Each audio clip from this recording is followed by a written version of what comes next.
दुनिया का कोई हिस्सा ऐसा नहीं है जहां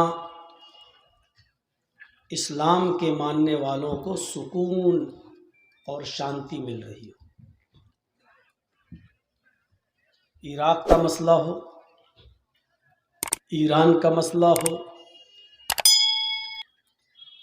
फिलिस्तीन का मसला हो, सीरिया का मसला हो, उर्दून का मसला हो, लबनान का मसला हो,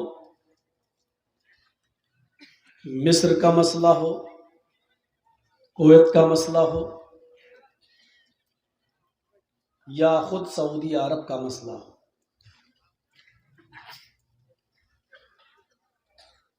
मुसलमानों को कहीं सुकून नजर नहीं आता है।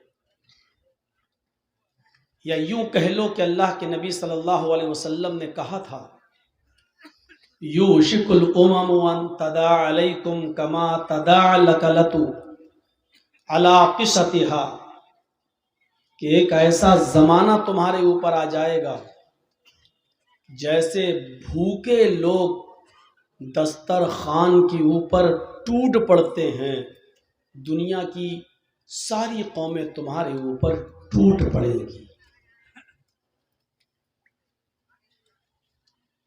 जैसे भूखे लोग दस्तरखान नोच डालते हैं, उसी तरीके से दुनिया की सारी कौमें तुम्हें नोच डालेंगी।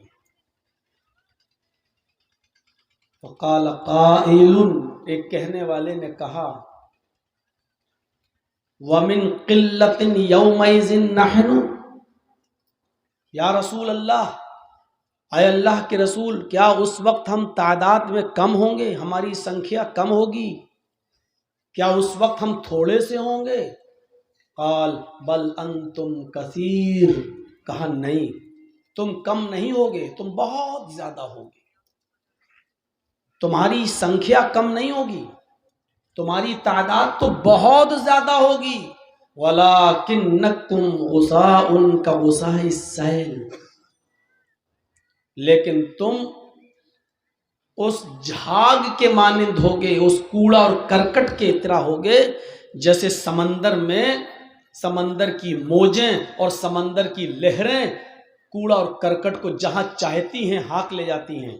जैसे कुछ कूड़ा पड़ा है, कुछ गंदगी पड़ी है, एक लहर आई वो उधर चली गई, उधर से एक लहर आई, कूड़ा करकट इधर चला गया। तो जैसे कूड़ा और करकट को समंदर की लहरें जहां चाहती हैं वहां ले जाती हैं, ऐसे ही दुनिया की सारी कौमें तुम्हें अपनी उंगली पर नचाएंगी और तुम नाचोगे। उस वक्त तुम तादाद में बहुत ज्यादा होगे। ऐसा क्यों होगा? तुम्हारे दिलों से अल्लाह रब्बुल आलमीन काफिरों के दिलों में जो तुम्हारा रोबो दबदबा बैठा है वो निकाल लेगा।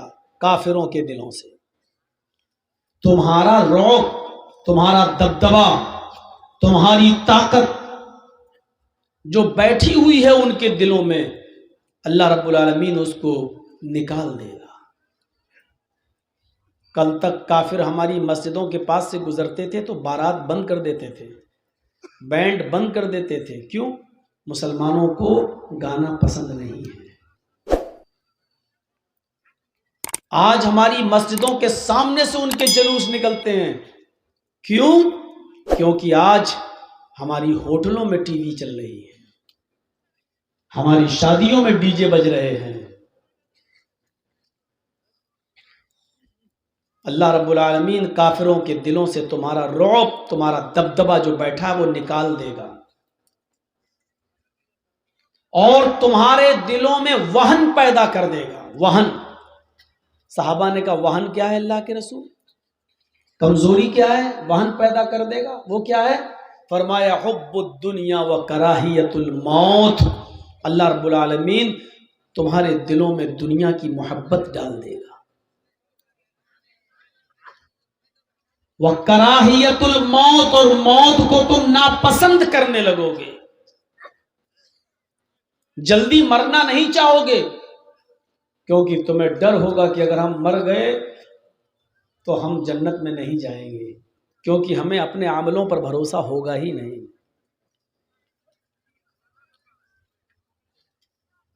इस हदीस से समझने की कोशिश कीजिए कि हम क्यों आज खुश नहीं हैं। क्यों? एक फितना खत्म होता है, दूसरा फितना उठा दिया जाता है। 25 साल, 30 साल, 40 साल एक झगड़े में रहे हम लोग। निजी अदालत से मुकदमा फैसला हुआ तो हाई कोर्ट में गया, हाई कोर्ट से मुकदमा निकला तो सुप्रीम कोर्ट में गया, और सुप्रीम कोर्ट का फैसला आ जाने के बाद किसी तरीके से हम खामोश हुए कि चलो सुप्रीम कोर्ट ने जो फैसला कर दिया, जैसा भी किया, जो भी किया,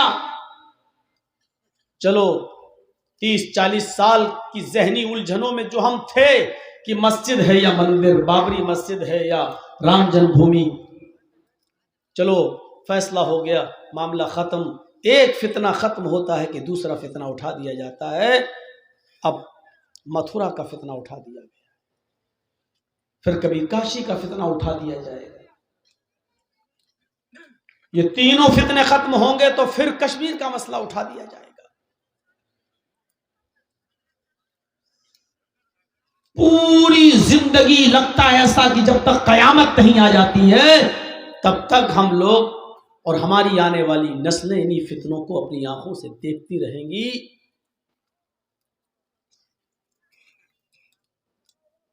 और जिन मुल्कों में ये फितने नहीं हैं, वहां हमारे आपसी फितने कौन कम है कि तेरे पीछे मेरी नमाज नहीं, मेरे पीछे तेरी नमाज नहीं।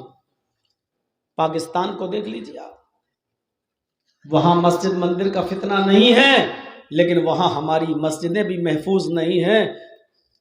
शियों की मस्जिदों पर सुन्नी बमबारी कर देते हैं और सुन्नियों की मस्जिदों पर शिया बमबारी कर देते हैं। कोई इसका इमाम को मारे डालता है, कोई उसकी इमाम को खत्म कर दे रहा है। इराक और ईरान की अपनी एक जंग देखिए,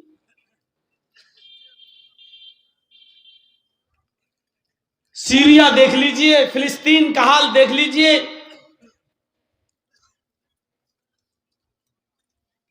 दुनिया के किसी भी चप्पे में अगर आप जाएं तो मुसलमान आपको खुश नजर नहीं आएगा, और उसकी वजह अगर तलाश करें, उसका रीजन अगर आप तलाश करें तो कुरान उसका रीजन सिर्फ एक बताता है, बस। सैकड़ों रीजन नहीं है उसके, 2-4 हो, 10-12 हो, 50-60 हो तो चलो हम किसको देखें। कुरान कहता है एक रीजन है, तुम कासे गदाई लेकर चौखट पर भीख मांगने के लिए पैदा नहीं हुए हो। मुसलमानों, तुम्हें हमने भीख का कटोरा नहीं दिया है कि तुम सबसे भीख मांगते फिरो। हमने कहा था कि तुम्हें बुलंदी देंगे, तुम्हें इज्जत देंगे, तुम्हें हम हाकिम बनाएंगे, तुम्हें हम सरदार बनाएंगे,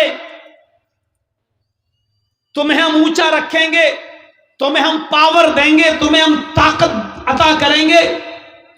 लेकिन अल्लाह ने कहा कि हमने वादा किया था, लेकिन हमारी एक शर्त थी, और शर्त यह थी कि तुम अपने अंदर ईमान पैदा कर दो। वला तहिनु वला तहज़नु व अंतुमुल अलौना इन कुंतुम मुमिनीन। मोमिनो, तुम गम न करो। कितना साफ अल्लाह का वादा है। ला तहिनु वला तहज़नु, मुसलमानों तुम गम न करो, मुसलमानों तुम मायूस ना हो जाओ। ला तहिनु वला तहज़नु, मुसलमानों तुम गम न करो, मुसलमानों तुम मायूस ना हो जाओ। व अंतुमुल अलौन, हम तुम्हें बुलंदी देंगे, हम तुम्हें हुकूमत देंगे, हम तुम्हें इज्जत बख्शेंगे, हम तुम्हें दुनिया का सबसे ज्यादा अजीज, सबसे ज्यादा बाइज्जत इंसान बनाएंगे। इज्जत तुम्हारे कदमों के नीचे डाल देंगे। दुनिया तुम्हारी इज्जत करेगी, तुम्हारी कदम बोसी करेगी, तुम्हारे पैरों पे गिरेगी, तुम्हारे बिना कोई काम नहीं होगा।